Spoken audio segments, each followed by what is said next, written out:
Ladies, we know what we want on our playlist. What about in our birth control? That's why I chose the 100% hormone-free Paragard intrauterine copper contraceptive. It's the only birth control that uses just one simple active ingredient to prevent pregnancy over 99% of the time with no hormones and no daily routines. Paragard is a small IUD that prevents pregnancy for up to 10 years using copper. Ready to get what you want? Ask your healthcare provider about Paragard. Don't use if you have a pelvic infection, including PID, get infections easily, certain cancers, Wilson's disease, or a copper allergy. Pregnancy is rare but can be life-threatening and cause infertility or loss of pregnancy. Paragard may attach to or go through the uterus. Tell your healthcare provider if you miss a period, have abdominal pain, or it comes out. At first, periods may become heavier and longer with spotting in between. It won't protect against HIV or STDs. For product information or to learn more, visit Paragard.com. French toast sticks are back at Jack in the Box and available all day. So go ahead, sleep in past 11. They'll still be there. French toast sticks at Jack in the Box. Get them anytime starting at $2.50. Price and participation may vary. Welcome to the Sci-Fi Side, a podcast about Black science fiction, fantasy, and staying on the same page in this marriage. I'm one of your beautiful, sexy co-hosts, Amber Wallen, and who you is? Ben. Damn, Ben, you okay today? Awesome. And welcome to episode 24. 24. Ben, we have like a 6-month-old as a podcast form. And today we will be discussing the show Naughts and Crosses. This was a listener recommendation. Thanks, Hales. We love you, Hales. We watched Naughts and Crosses on Peacock TV, which oddly enough is really fun. We'll talk about how in a moment. So Ben, let's dive right in. Before we actually get started, fun, quick tea. There's gonna be some fun moments throughout the entire podcast today, but one quick thing. This book, it was originally a book written by Malorie Blackman, Black Queen, we stand her, and she is from the UK, and in the UK, they don't call it tic-tac-toe, they call it Naughts and Crosses. So I figured that out because I was reading the book and I was like, where are all these X's and O's? And I was like, oh, I get it. It's the UK's version of Naughts and Crosses. Real cute. So if you forget the name of this, just think like UK tic-tac-toe. Yeah, and there was only 6 episodes of it, right? 6 episodes. Ben, we almost didn't get through it. Do you remember why? I think you got upset at me. Yeah, well, you showed your ass and then I had to give you the silent treatment. So we watched episodes 1 through 4. Me and Ben were in a fight for episode 5, so we watched that on opposite ends of the couch. I didn't know we were in a fight. Like most times when you're angry at me, I don't know because you are fuming. We'll read the room. Sort of like a tempest in a teapot. Well, the teapot. It's so clear. Boiling. I am. For listeners who have never seen me or met me, I'm very expressive with my face and my body language. I'm a physical comedian. I'm a yoga instructor. So I never want to hear from you that you don't know that I'm upset. That shift is so quick, and then you think to yourself like, "Whoa, what did I do?" Just think of what happened immediately before that. Mm-hmm. You want to tell people why we really got into a fight? It's embarrassing now. Yeah, I didn't think you were actually angry about it. You wanted me to film something for a TikTok. Yes. And I had to know some lyrics, and I said the lyrics wrong. Here's the thing about it. And then you wanted to film it again. I was like, I just don't want to film it again. I'm tired. It wasn't just a TikTok, Ben. You were dancing. It wasn't just a TikTok. It's more than that. I'm an artist, and I create when I feel inspired. And when I feel inspired, I need you to get with the shits because you love the TikTok. Don't try to leave me out in the dark. You be on TikTok all the time, and I only watch your videos. That's probably accurate. I don't watch the other videos. I know, but I go with the flow when you want to create a TikTok, and then when I want to create one, you're like, oh, why we gotta make a TikTok? It's like you're the one who's upset. Anyway, why don't you give a little bit of a background about Naughts and Crosses and how this story is created and all the good stuff. Sure. This falls into alternate history, and it does something that Strange Horizons, which is a science fiction magazine, recommends that people should never, ever do when they're writing stories. Just kidding. Not never, ever do, but stories that show up all the time like this. And so Strange Horizons has this hilarious list of stories that people send in that are just so pathetic. And Damn. yeah, so they're like, okay, if you're going to write a story, don't send us in one of these stories. And it's like a list of like 40 different ones. Name like 3 things on the list. One of them is like a group of children have superpowers and are captured by the government and like have tests performed on them. They're like, we don't want to see those stories. Another one is like, yeah, exactly. And like literally everything. Okay. But that list was actually created before Stranger Things because I've been looking at this list since, I don't know, probably college. It's been around for a while. And it's a really helpful list. Okay, name 2 more things. Another one is Man is entirely blameless, innocent, mild-mannered, and unobjectionable, and he kills his awful, shrewish wife entirely by accident, possibly in self-defense, so it's okay. Did you look that one up? That's on their site? Yeah, it's on their site. So apparently people were sending all these stories about men who were struggling with like a shitty wife and then ends up killing her because... Damn, good for them, Strange Horizons. And then the final one, which falls into Naughts and Crosses... The final one that you're going to give me, but there's a list of 40 plus. Okay. There's a bunch of them. I'll put the link in. They're really, if you're looking to write, read this list because before you even come up with anything. Yeah, before you come up with ideas because they'll say, "Oh, this idea is so cliche now. Like don't even, do it unless you're going to say something completely new." But you're probably not going to say something completely new if you're a new writer. Like these are the things that you should return back to maybe after writing your first 2 novels or 3 novels. Anyway, the last thing I want to bring up is a kind of story of a future where a story is set in a world which some common modern Western power structure is inverted, right? They don't want to see that at all. No, because it's been done over and over again. So I literally feel like this show was the first time I've seen that done. Right, because you don't read a lot of science fiction. Oh, okay, girl. We can talk offline, I guess. So such stories, they tell us, Strange Horizons, the editors, such stories usually end up reinforcing the real-world dominant paradigm, and regardless, they really do anything we haven't seen many times before. For example, they say women have more power than men, and it's very sad how oppressed the men are. Everyone in the society is gay or lesbian, and straight people are considered perverts. Number 3, white people are oppressed by oppressive people with other skin colors. So these are stories that science fiction have been exploring for a very long time, for about 100 years now. And they don't want to hear it. They don't want to hear it in their That was kind of a stupid rule. It's like, well, shit, we don't want to live it.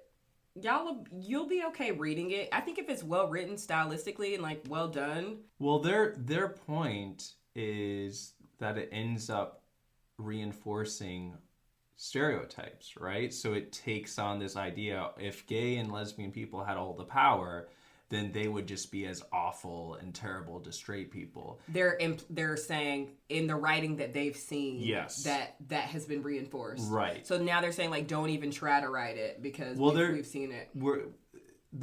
I think they're saying that if you're a new writer and you're approaching this idea, we've already seen it a million times, so you're probably not going to do anything new. And they have this whole caveat saying like, hey, listen, these 40 things we're saying not to do, people can probably end up bringing something new to it.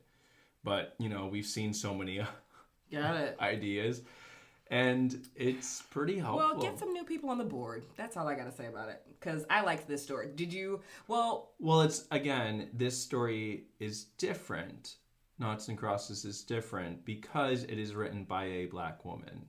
Oftentimes, these stories where women have all the power and are like oppressing the men, they're being written by like straight white men who are sort of pointing out, seeing like, see, women are just as bad, or saying like, oh, if Black people had all the power, see, they would just be as awful and monstrous as white people. And so when you do that, you're not reflecting on the current power structure. Where Naughts and Crosses, and this is where Naughts and Crosses did something really brilliantly, is they hone in on things in our history, in our timeline, that are reflected in the Naughts and Crosses alternate history.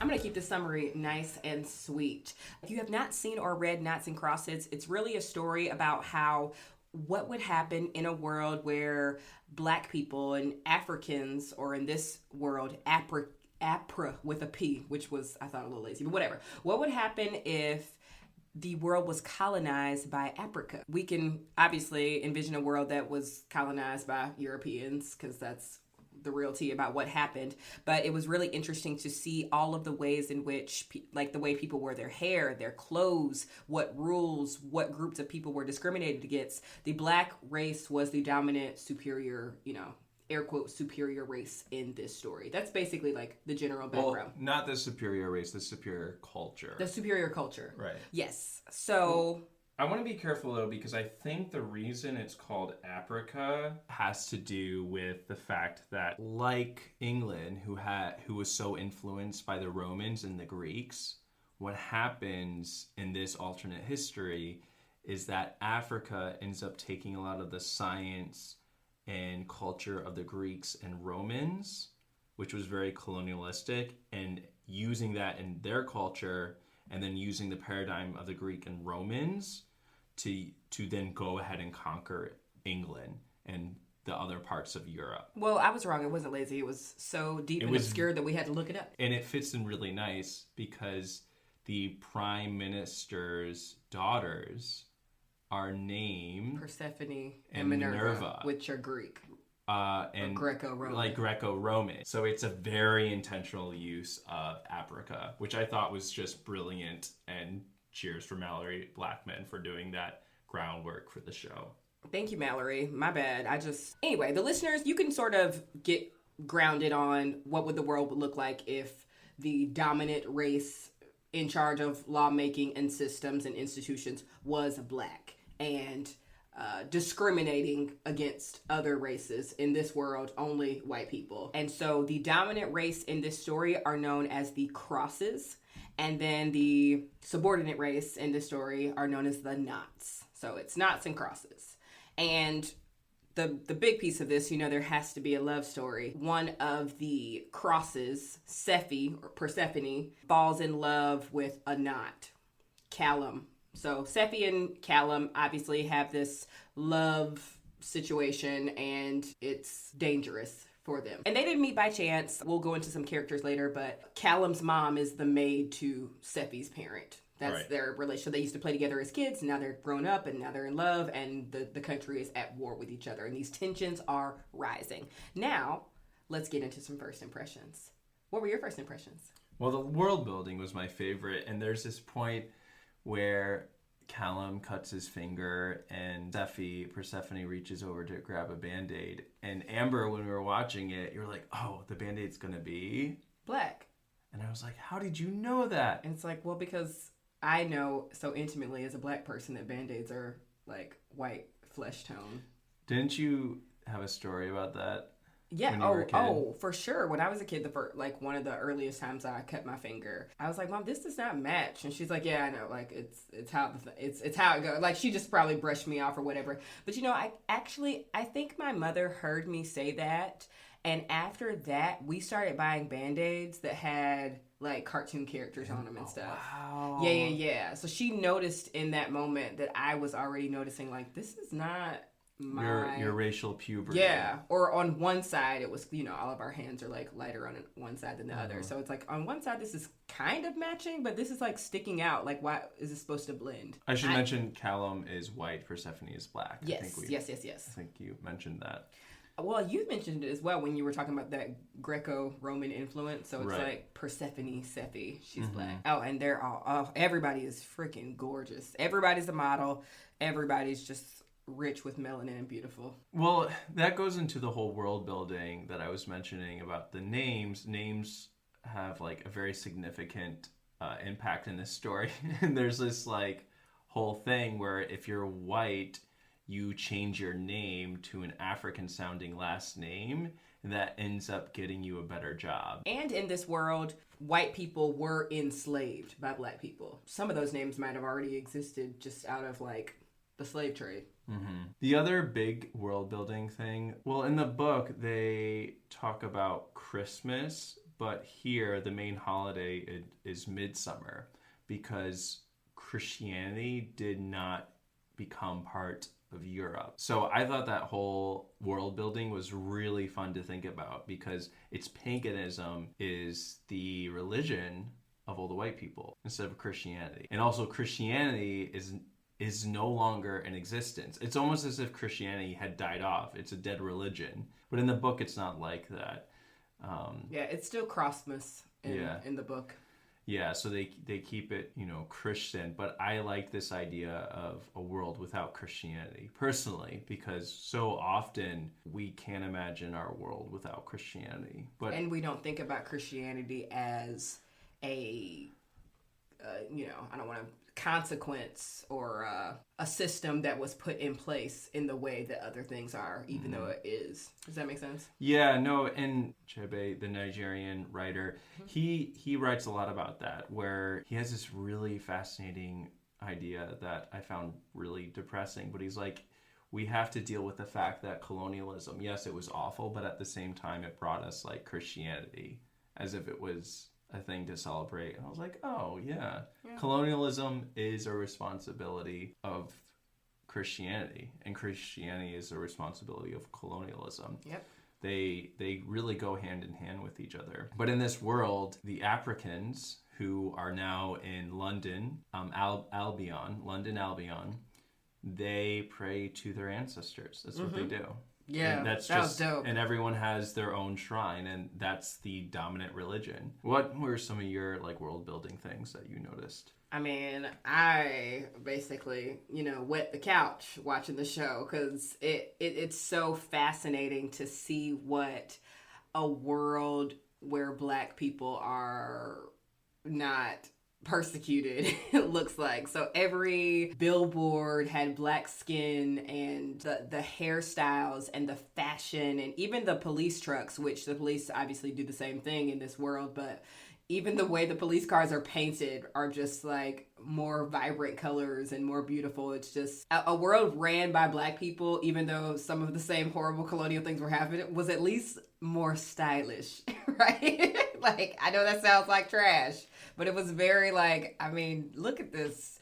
This place is popping, and it was wonderful to see that and just explore that world, because I have not seen that. And also, we'll talk a little bit about this later, but I guess Peacock TV knew that we were watching this show, because almost all of the commercials, because on Peacock TV, we haven't seen commercials in a while because we do a lot of streaming services, but this had a couple commercials in it. We were watching it free, no big deal. All of the commercials had Black people in it as well. So it was very nice and refreshing to see either they're trying to keep the consistency of the show, or Peacock TV is trying to do something different, but the commercials had Black people and people of color, which was a great compliment to this rich world building, which I loved. Your smiles almost got bigger watching the commercials than watching the actual I've never been so excited to watch a commercial in my life.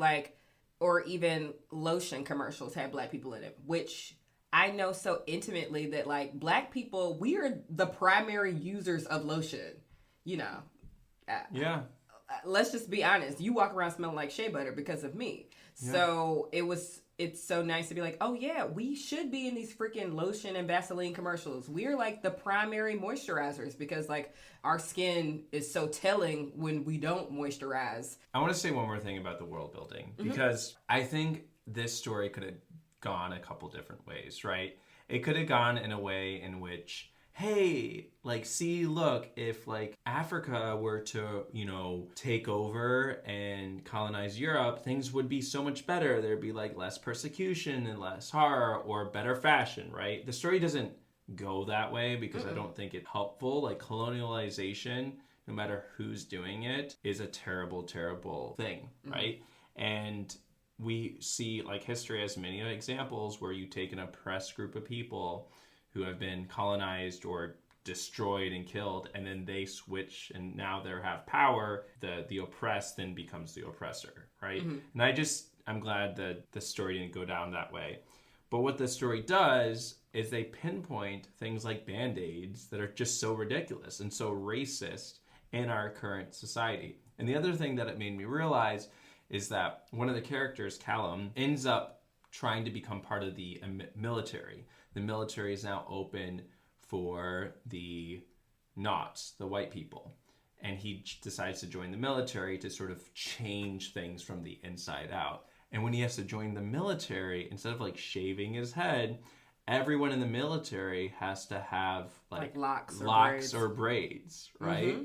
And it puts this whole perspective of our military when you see things that we're Black folk in our current day have to, subscribe to standards of hair and how ridiculous it is. You're like, wait, why does this white person have to have his hair in a braid on this alternate history TV show? And then it forces you to ask the question, why does a Black person have to have their hair this kind of way in our actual reality? Exactly. And it's so clever. And that's the power of this show. I think that is the number one reason why anybody should watch this show, because the plot is pretty pathetic. Like, let's be real. Yeah, we're not as invested in the love story as we are in finding out like all of the reverse. Yeah, the politics of this situation is way more fascinating. Like, I was way more interested in that. It's so funny because I think I could totally see like some very right-wing anti-Black Lives Matter person saying like, see, this is exactly what would happen if we keep saying Black Lives Matter. Like this in their brain is like, Black people are going to rise up and take over every single thing. And it's just like, no, we're showing literally what you did. Right. That's what Strange Horizons is trying to say. Like, don't do this because you're just going to perpetuate the stereotypes. Yeah, but that rule that they have in place implies that all of their writers are white in a way, doesn't it? Yeah, so Strange Horizons, which is a great science fiction short story, everything on there is free. Definitely check it out. They've changed a lot of their editors, and now there's a lot more editors that are people of color, and so I think things are changing and people are not going to those kinds of stories anymore. I mean, again, like... But when you have rules in place like that, you're assuming that the default writer is white. No, the reason they put those rules there is because the stories that they were getting, people were submitting, were doing that. So they're like, we're tired of hearing that. And so most of the stories being submitted, because they have open submissions, they can't control who gets submitted. You can have open submission and you can have like, we're looking for new stories. We're doing something for Black History Month. I just hate this notion that we're like, we can't find any Black writers. Like, I'm just sick of stuff like that. Yeah, well, which is why other online magazines like Faya, which only accepts works by people of color, and then also Lightspeed Magazine will have open submissions only for people of color.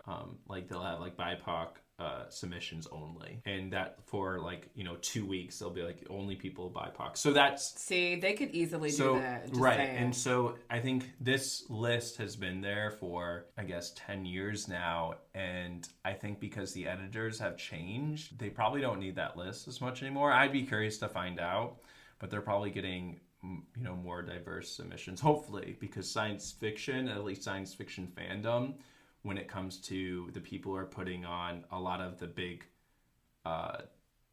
cons, are sort of falling on the side of like, let's be more inclusive, let's be more celebratory, let's put a fund together to support writers that are going to be the next Malorie Blackman, like Black science fiction writers who are going to write alternate history. Even in the book, like reading parts of the book, it focuses on certain kinds of elements that 2001, when this book was published, that a white writer could not have really understood. There's no way. or grasped onto, right? And so it's actually really cool that this book was written 20 years ago. It is. And now it's getting its TV show. So that's something to celebrate, and that's why we really wanted to watch this. So let's start with the characters first. We have Sephi, our main character, Sephi Who's your Hadley. favorite? I don't know if she's my favorite when I'm sitting here thinking about it. I like her, but her naivete stops me from making her my favorite character, because to say that she's my favorite character would be to like sympathize with, the Karen who's like, I didn't know. I didn't realize that discrimination was happening. But I do like the dynamic between her and her sister Minerva, because it's like naive versus even more naive as they try to like unpack things. So it's Sephi and Minerva. Their parents are Kamal and Yasmin Hadley. Kamal is about to become the prime minister of the country. He's like second in command. His wife Yasmin is pretty much miserable, is cheating on him. Spoilers out right now, and she starts the beginning of the story basically like abusing alcohol because that's what she turns to. So that's your main cross family dynamic. Then on the other side of town, we have the McGregor family. Callum, who is Persephone's love interest, and then Callum has a brother named Jude McGregor. So as like sort of ditzy and dim-witted Minerva is with Persephone, on the opposite end, Jude is very militant and is like looking to like burn down every cross family. So he is definitely like looking to join the rebellion and things like that. And Callum's trying to join the rebellion in his own way by joining the military. Then we have their parents, Meggie. Meggie is Mrs. Hadley's servant and, maid rather, I should say. And then Ryan McGregor, their father, just works at like a general, like, factory style job in town. So those are like your two like not cross families in the story. Well, yeah, and Maggie is not so much a maid, but the personal assistant, caretaker. Yeah, she's like the top maid. Yeah, so she raised, right? Raised and was Minerva, like their wet nurse. Mm-hmm. Yeah, raised Minerva and Persephone, and as a child, she would bring over Callum and Jude, and they would all play together. Mm-hmm. And so they sort of grew up together, and eventually, through a random happenstance, they connect when they're adults, and they, come together, and it's all, gushy and feely and beautiful. But like, we didn't even need their love story, but it's like what really shows like more war and discrimination than love. Who was your favorite character? I didn't care much for any of the characters. That's what I'm saying. That's why it's a hard question. I did appreciate, I think the best character is Jasmine, mm-hmm. Mrs. Hadley, because she has, I think, the most important arc, right? When we first meet her, as you were saying, Amber, she's an alcoholic, but by the end of the story, she has gotten over her alcoholism. Her husband, who through like a manipulative happenstance outs the current prime minister, who is a woman, he forces her out. And it's so fascinating because that political machination is actually the most fascinating part of the story, because there's this love interest between, a knot and a cross, sure, whatever. And in this world, there are anti-miscegenation laws where basically you can't marry someone who is a different ethnicity or race than you. Which we've seen. We've seen, right? Mm-hmm. We watch Loving or whatever. We got through some of it, yeah. It was so boring. And so, yeah. I just want to pause because people, obviously I'm Black and you're white. And so people really think we love, like, hyping up our interracialness. And we don't, like, I'm not going to say we don't because, posting a picture is in a way hyping it up. But I'm just not ever going to, hashtag interracial couple, hashtag swirl. Like that is just not my jam at all. Like, obviously I've dated Black men, you've dated white women. So I don't know. There's something just strange about like I've had friends before be like, oh, we all have white husbands. Do you want to join our like group? And I'm like, no, like a group me. I was like, what the hell? Like, me and Ben can break up tomorrow. Like, I just don't like to live my life. We could? That doesn't sound like a secure relationship. It doesn't, but I'm just saying, when you package yourself, we'll see on TikTok all the time, like 5 myths to dating a Black guy, as done by this white girl. Again, I'm just like, this makes me vomit. Or like interracial couple YouTube channels. No, you're fine. Like, interracial couple goes to try seafood for the first time. Like, that stuff is so stupid. And I get, we run a podcast, so maybe we're just like a heightened version of something like that. But that just really boils my blood. I don't know. I think in our own way, we're sort of fascinated by our own interracialness. The very fact that we're only reading Black science fiction. Well, everybody should be only reading Black science fiction. I think you have to always turn the mirror on yourself. For sure. So I think we can say, oh, we're not interracial like those people, but we're interracial like this other type of thing. Yeah, no, right? I know. It just is annoying that, like, people have full successful YouTube videos and all it is like, interracial couple tries curly fries for the first time. It's like, what the? Curly fries are fucking awesome. Of course we should try why them does this have together. 1 million views?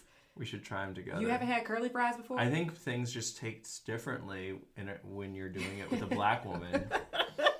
But that's literally what their whole shtick. MO. Their whole shtick is like, things taste better with black. Well, that's like. Oh, I fucking hate it. Ridiculously stupid. Yeah, at least we're doing books. Like that's my whole fucking thing. Like everybody knows curly fries taste good. Well, this is a TV show. What is? What we're talking about now. TV. Based on a book, but which we've read based on a black author. Which we've read the book. Yeah, I guess we're no better. Swear to God, man, if I ever see you hashtag interracial couple on something like, so I'm hopefully you don't discover my secret Twitter, which is titled Interracial 101. You barely know how to work Twitter, and thank God. All right, so I liked Yasmin the best because she reminded me of you. Of me. Right? Oh God, we are that interracial couple. Yeah. I hate it. Well, her haircut was like yours. Yeah, and it she was fierce. Beautiful. It was so nice. But also she like drinks wine in bed. I mean, she's an alcoholic, but you're not one, but you do drink wine in bed. Well, yeah.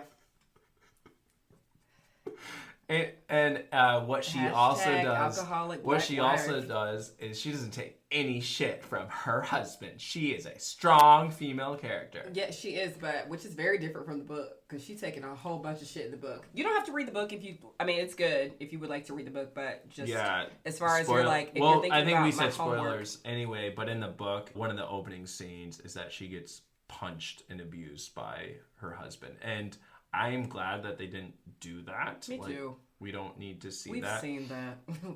we don't need to see it anymore.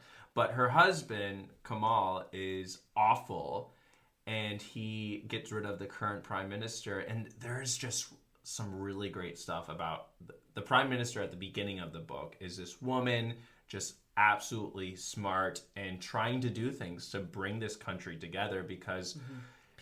Peacefully, because there's coming to a point where, sort of like our current situation, where videos of unarmed white boys, men, are being killed by black police. And in this world, black police have all the power, right? Mm-hmm. And so when you see these things, the prime minister is like, no, we need to do something about this. This is unethical. We need to stop this, sort of like, she's sort of like the Biden, right? Where Kamal is sort of like the Trump, where like, no, And I think we need law and order. Yeah, like, what were they doing to be killed? He even says that. They say law and order. Oh my God, they also have a N-word in this story as well, which is very interesting. Yeah, so a white person who is like getting drunk too much. So there's all these stereotypes, right? It's like the white people, the Naughts, they get drunk out in public too much, and if they walk around and see a black woman walking by herself, they're just going to be, overwhelmed with lust and try to rape the black woman, which is what Birth of a Nation. Yeah, it's a switch of what's happening in our history. Emmett Till, all of that, right? And so there's all these things that turn the mirror on our current history, which is just brilliant. And Kamal, the father in this story, sort of repeats a lot of those things, and he's constantly watching a news source, which is sort of the Fox News of this world, because they only post things in the perspective that gives the people of power like the right perspective. Like, for example, there is the Liberation Militia, which is these freedom fighters who are trying to fight back against the Crosses, and there's a terrorist attack at one point. And during this terrorist attack, 2 black people are killed, 2 Crosses are killed, and they show their faces on the TV, sort of like what Fox News would do, and then they gloss over the fact that during this terrorist attack, a Naught was also killed. Mm-hmm. But they don't mention this Naught's name. 2 Crosses with excellent marks at uni, and they're helpful in the community, and 1 Naught was killed as well. Next story. Oh, it's so fascinating. And Kamal is sort of habitually watching this one specific news channel, which just made me think of Trump. Because Trump had only watched Fox News, but then Fox News decided to be a little bit more balanced, and now he only watches like OAN or whatever. But the reality, the tea, the gag is, spoiler alert, this is like the 5th spoiler alert, Kamel Hadley has a baby by a white woman out in these streets. The baby's name is Yarrow, and he's back, baby. He's coming through to shake some things up. So it's, you know, the hypocrisies of it all. Like any great story, there's a dictator that preaches against things that they do as well. Yeah, I think the way they handle Kamal, like in the book, he is just a complete asshole. He's awful. There's really not really much redemption for him. No. Where in the TV show, I feel like Kamal is a much more stronger, sympathetic character.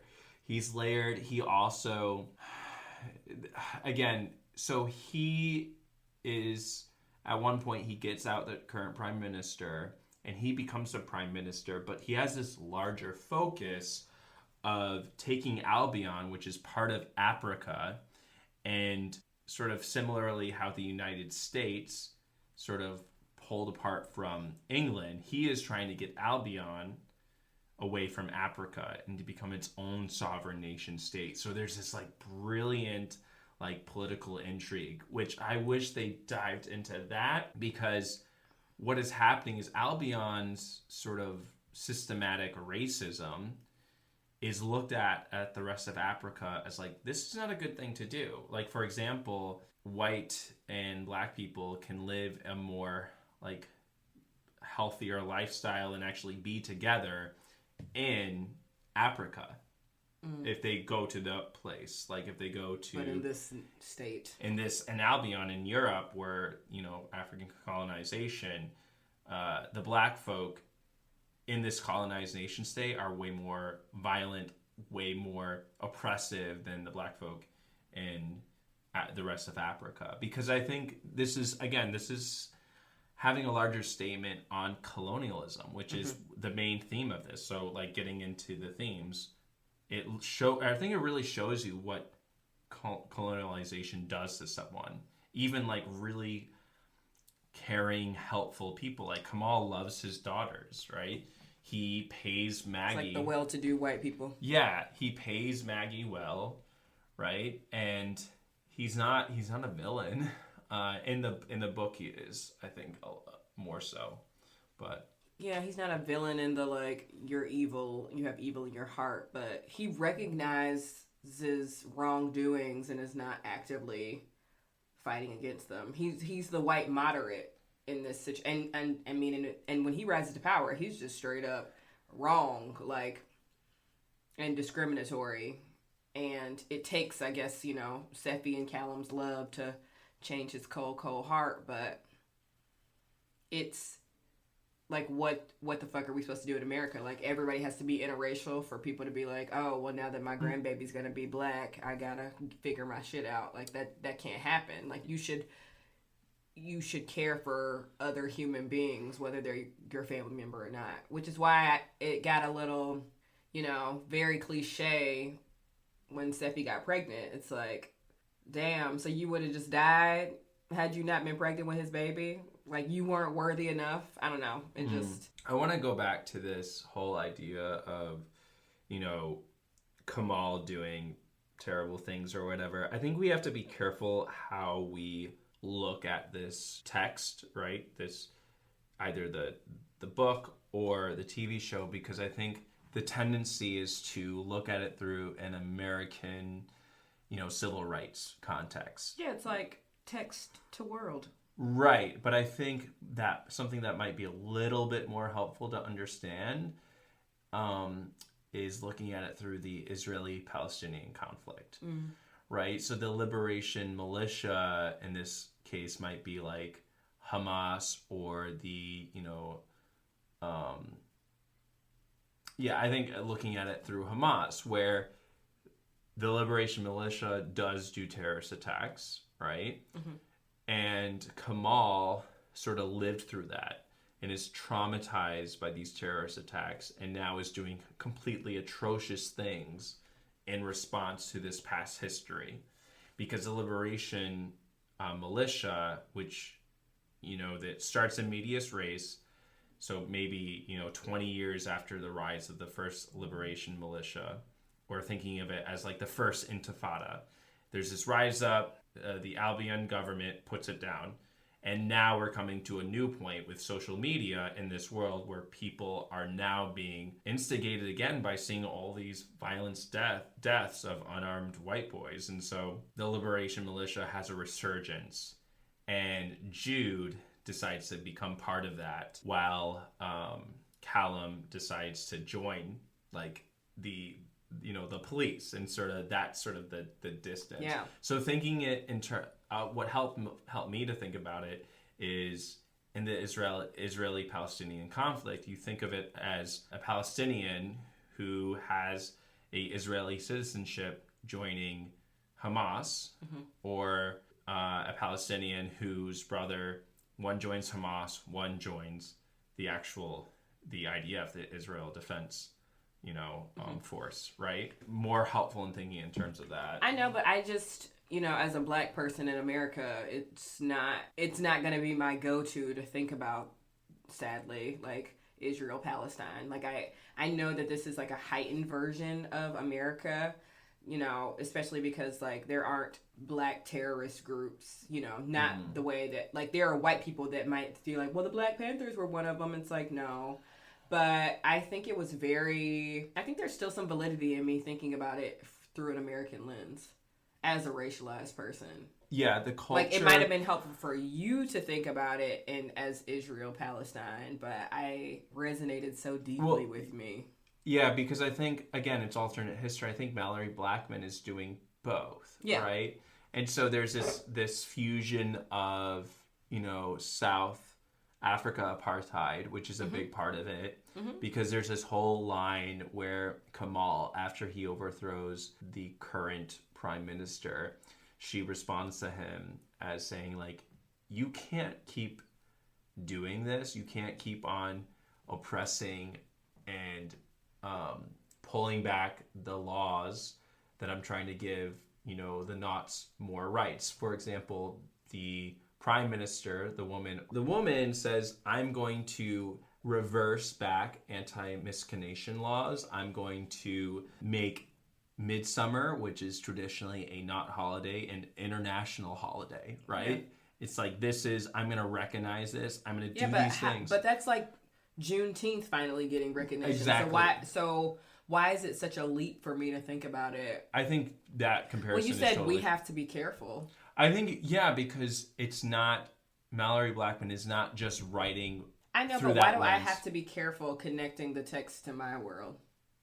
Because to not limit it to merely just that. Okay, well, you should have said not to limit it. Not to limit it, because I think there's other things going on here that, for example, I don't think the Liberation Militia would be a parallel to the Black Panthers. Like, I know the Black that. Panthers I said that. Right. I said, like but, you said but a lot of white people think about it like that. Right. They totally think about Huey P. Newton and Stokely Carmichael in that same way. Then, like, black people just wearing their afros and organizing, like, Feed the Children, but also carrying, like, guns and arming themselves. People thought of the Black Panther Party as a terrorist organization. Like, I want you to know that. I recognize that. Where I think, like, the Liberation Militia felt for me had more parallels with Hamas. Gotcha. Which I am sympathetic to Hamas, right? Like, of course. Because, yes, they, like, bombed buses and they did these terrible things. And there's this line that Sefi has, this recognition. It's like, when you put people into a corner, they're going to do whatever it takes, right? Like, there's this great film called Paradise Lost, and it's about the radicalization of a terrorist bomber in Israel, Palestine. And I remember watching that and just having, like, a context to, like, people don't commit terrorist acts because they're evil, right? They do it because there's this larger oppressive political structure where you can't do anything, right? So if the U.S. military, accidentally bombs a hospital and kills, doctors and children and all that, we call that collateral damage because it was an accident. Where, whether it's an accident or not, or like if you kill someone, right? So we just the label of terrorism, because the word terrorist is thrown a lot around a lot in this story. And I think like when that's done, Malorie Blackman and the writers of this show, they're making commentaries both on like the Black Lives Matter movement and the current Israel-Palestinian conflict. Got it. And so they're doing it all these different kinds of ways, you know? Something that the show did well is that there's a whole like insurrectionist movement, like a whole Make America Great Again, but in the context of this world where there are protesters who are protesting against more integration. And there's a point where they like spit at Seffi's car when she's driving because she's becoming this ally and her family is becoming an ally. So there's that element as well. Reading the book, the integration was more in the schools. So it was like, you know, word for word, Ruby Bridges' first day with all these white people being mad about, like, keep them out, stop integrating our school, you know, the whole bit. Yeah, but then it's also written in London, so there are certain things that we were watching. We're like, why don't the cops have guns? Yeah, they have these like we were massive all out of whack. billy clubs. I'm like, oh. At first, I was like, oh, well, in a world where black people run the world, guns aren't the first thing you pull out. But you're like, no, the UK police don't have guns. I was like, wait, what? Yeah. There's like special units who have guns, but not like your daily average cop. We're like Chicago, you get to I think carry like 4 weapons on you. Oh, fun. Because that's what you need. Shotgun in your truck, your taser. You can carry a billy club and then your sidearm, so it's 4. You can have 4. Yeah. Well, with that, let's get into the size. Okay. We'll do one each. The Romeo and Juliet was just stupid. It was so stupid. And then like, you know, we already said spoiler, but the last episode, like, Callum just all of a sudden decides to become a terrorist and kidnap the girl, you know, the woman he loves. And he made a switch. Our side's going to be the same one. It was awful. There was a switch in his character that was like, wait, that doesn't even make sense. I mean, a little bit because his father is murdered and killed at the behest, basically, of Seffi's father. Yes, so but still, I feel like there would have been more like, I don't know. We can't tell people how to grieve, but that shift was so. It's kind of like that one scene where like Dumbledore jacked Harry Potter up on the wall and was like, "Don't do this," and you were like, "Wait, what?" This don't even make no sense. Like Dumbledore would never. So it was just such a dramatic shift from how he had been acting the entire. Like he was so passionate and so determined. And then he's like, gets her kidnapped by the militia. After kissing her, sort of like there's this Judas Iscariot, you know, reference where he kisses her and then turns her over. And then she stabbed his ass, which I was a fan of, but I don't know if she would have done that. It just didn't make sense that she also wouldn't be on birth control. She ends up getting like pregnant. Oh my gosh. I'm like, this is so stupid. Rich people have babies out of wedlock. Yeah, but like it just, I feel like she would have, if she's like the prime minister's daughter. Also, yeah, she wouldn't be so. She would have had birth control. 2, she would have had like her own bodyguard following her around. Like there's bodyguards that follow the prime minister's daughter getting kidnapped doesn't make any fucking sense. And then like Seffi's, some parts of this show are so stupid. Yeah, it dragged a little bit near the end, but it's still, I want to land on a good note, Ben. I think it's still a great show worth watching. Like, what do you say? What do you say? Go. And I think we need to be careful of. I'm picking on you right now because I'm gonna say you do this thing where it's really something you want me to do, and you frame it like maybe it's the teacher in you, where it's like when you get on my nerves, I'd be like, Ben, you need to stop, blah blah blah. Well, no. When I do something wrong, you're like, we need to be careful about how we do TikToks and how we do silent treatment. Yeah, well, because it's a collective, unified thing that we're doing together. But to that point, I kept on thinking, watching this, I kept on thinking all of this in terms of, like, American slavery, right? Well, we need to be careful of doing that. Because I was like, wait, this is not a direct parallel because, you know, London has its own sort of unique history of slavery, and it was very different than American slavery. And also the fact that when I was reading all of this, I found out that Ben Affleck's great-great-great-great-grandfather owned slaves and he tried to cover it up. Anyway, total tangent. Oh my gosh. Of course Ben Affleck's great-great-grandfather owned slaves. But I think I bet Ben Affleck's grandfather owned slaves. But it became like a whole thing because he tried to cover it up. Anyway, the point being that the way England and the UK did slavery, which they sort of hid it because they put it in like the Virgin Islands, like things were hidden. Yeah. And it was in the colonies. Whereas Americans were just strong and wrong, proud of how many slaves they had out there. It was out, in the fields, and like you could just walk and see it. It was very easy to see where things were much more hidden.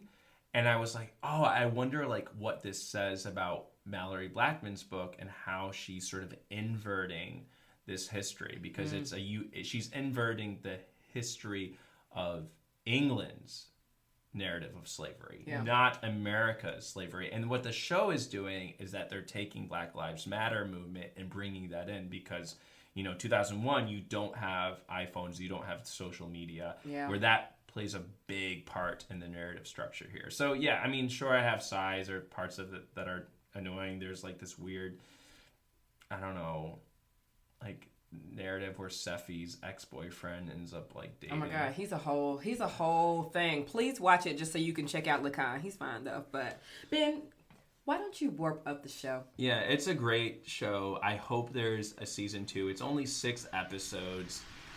Watch it for the commercials on Peacock. You can download Peacock. It's its own streaming service. And yeah, go ahead, check it out. 6 episodes. And again, thanks, Hales. Thanks, Ben. Thank you so much for listening to another episode of the Sci-Fi Side. Next week, we will be reading 9 Bar Blues by Sheree Renee Thomas. This is Stories from an Ancient Future, a collection of short stories, and it's going to be a good time. So be sure to check out 9 Bar Blues for episode 25, and we will see y'all next week. Bye, y'all.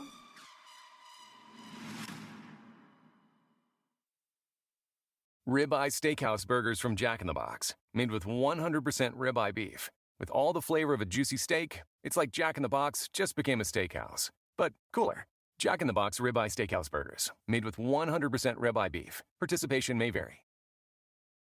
For every bit of love you give your baby, make sure you give yourself love too. Introducing a new line of Centrum vitamins, created to support moms before, during, and after pregnancy from the Women's Choice award-winning multivitamin brand. Visit Centrum.com to learn how Centrum is collaborating with Postpartum Support International to help put moms first. These statements have not been evaluated by the Food and Drug Administration. These products are not intended to diagnose, treat, cure, or prevent any disease.